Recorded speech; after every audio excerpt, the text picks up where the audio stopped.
This old futon sat on the curb for weeks this summer.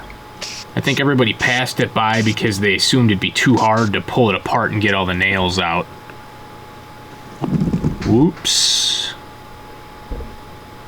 Finally, I gave in and I dragged it home. Turns out it wasn't too hard to salvage the wood from this. It was a little stabby, but other than that, it only took a couple of hours. The next problem was, what do I do with all this wood? So I thought about it for a long time, and then December rolled around and I thought, what if I made a mini workbench for my mom? You're looking at some of her artwork right now. She used to do a lot more carving, but she kind of doesn't have a great place to do it now. So I thought one of these mini workbenches like Laura Kampf's or Adrian Preda's would be perfect.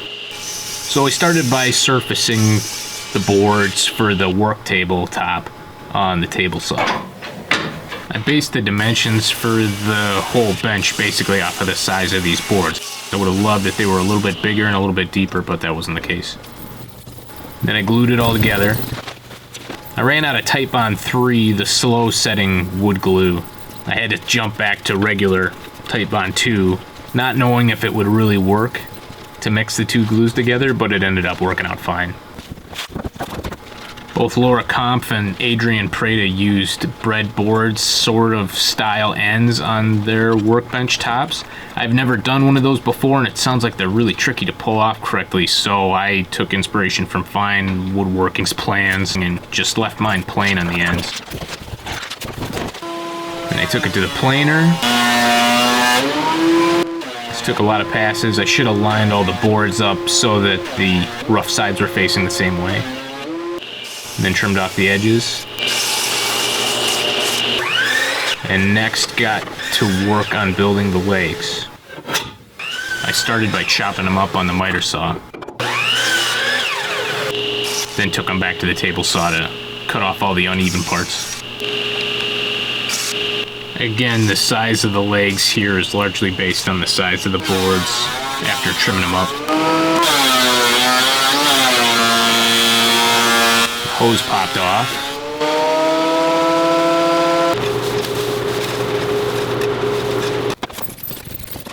I really used a lot of glue on these glue ups, but I messed this up once in the past and I'm pretty determined never to do that again.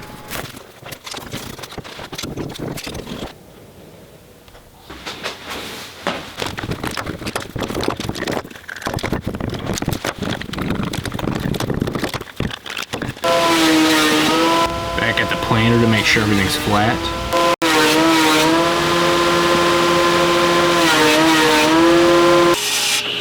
And then I took those leg glue ups and made them all even.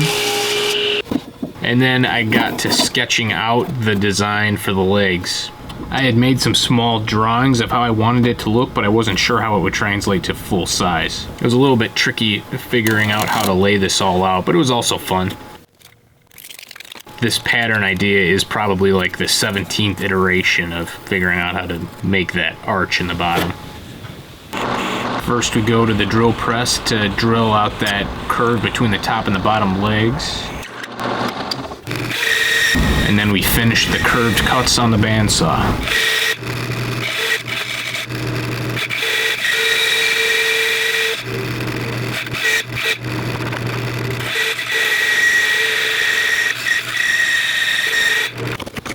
And then I just used the previously cut sides to draw the matching pattern on the next leg.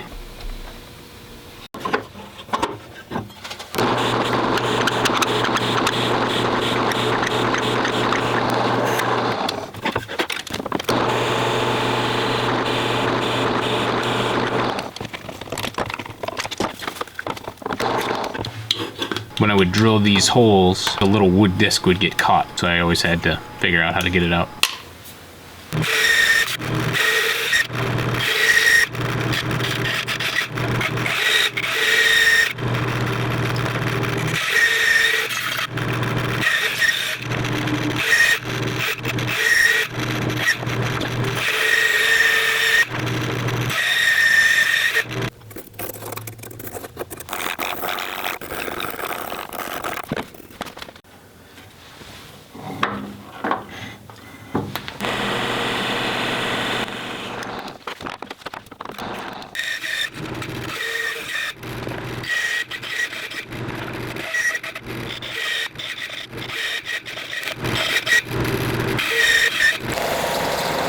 And now to the oscillating spindle sanders for some final shaping to the lines.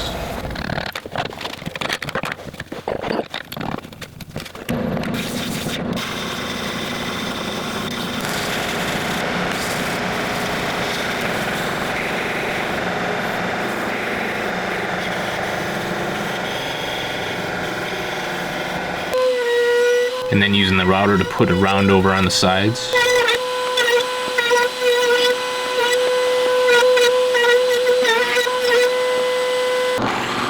I drilled a countersink for the lag bolts on the bottom.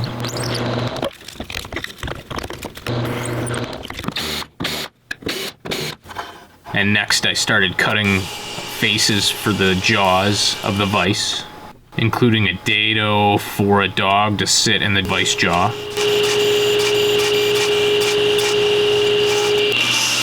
And then I made a dog to slide into that slot in the face of the vise. For those who aren't familiar with the term dog, just think of it like a stick. You put one stick into a hole in the tabletop, and then you put the other into one of the vise jaw faces, and then you can use that to clamp stuff onto the table. It'll make a lot more sense later. And then just cutting away at the dog so that it slides down into the jaw. Trimming it up. And the vise dog is done. Next we need to drill some holes for the vise slides and bolt. Just using the ice pick to help line up the drill. The tape keeps the boards perfectly in line so those holes match up later. And I only drilled partway through to help prevent ship out. Flipped it over to drill on the other side.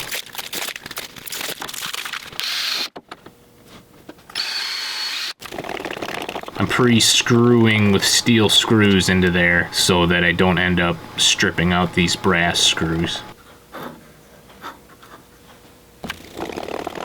In retrospect, plywood might not have been the best choice for that vise face to hold a dog, but if it breaks, I can just make a new one.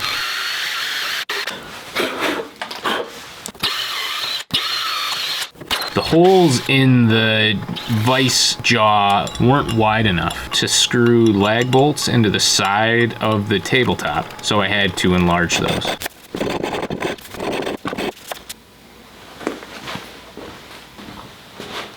And now you can see that my tabletop was perhaps a little bit too shallow, so I had to use a wooden spacer and some washers to make the top of the jaw flush with the top of the work surface. That socket came off so many times.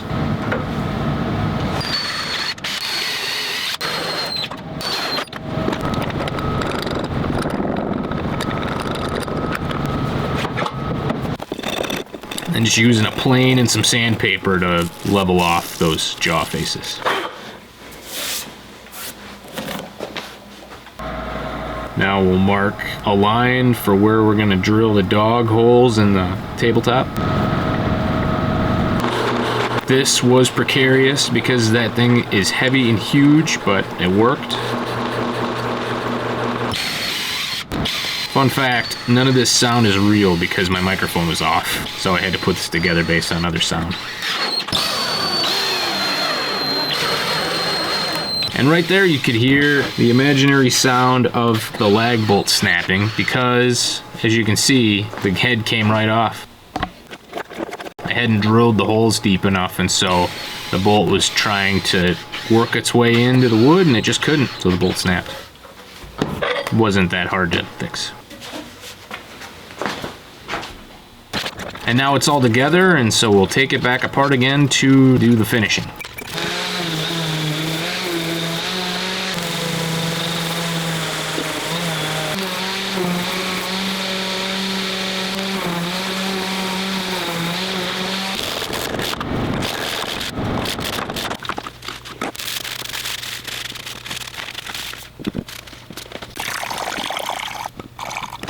This was my first time using wood dye.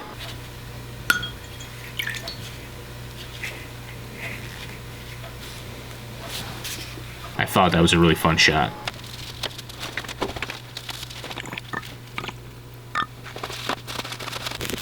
I just kept putting coat after coat after coat on. Since it's mixed with alcohol, it dries very fast. Looks a lot better on camera than it did in real life, but the finished product did look good.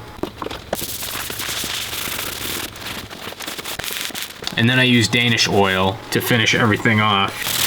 I did not intend to get this yellow oak stuff. I thought I was buying clear, but it looked good. It worked out in the end. I think it helped the tint of the legs too. I needed to get fast drying finish because I was actually working on this while everybody else was upstairs for Christmas eating and hanging out. And here I am finishing up my mom's Christmas gift.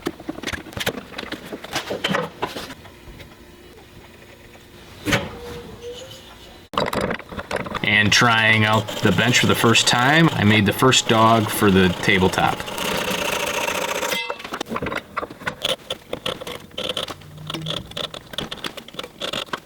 Just cutting notches in, kind of like how I did on the table saw, and then chiseling out the waist.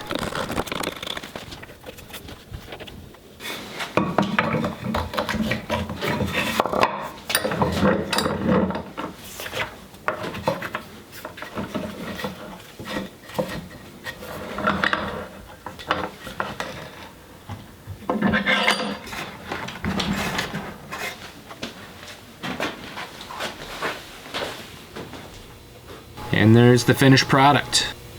I really like those brass screws. In the end, this cost maybe 60 bucks, 20 for the vise, 20 for that die, and then 10 for the finishes and hardware. But I saved a lot on the wood, so I think it was worth it. And here is handing it over to my mom. Whoa. Cool. So you're gonna hurt your back and turn. No, I'm not. She seemed to like it, and so did Malcolm. Yay! So I might have to make another one for him. Good job. Let me know what you think. Thanks for watching.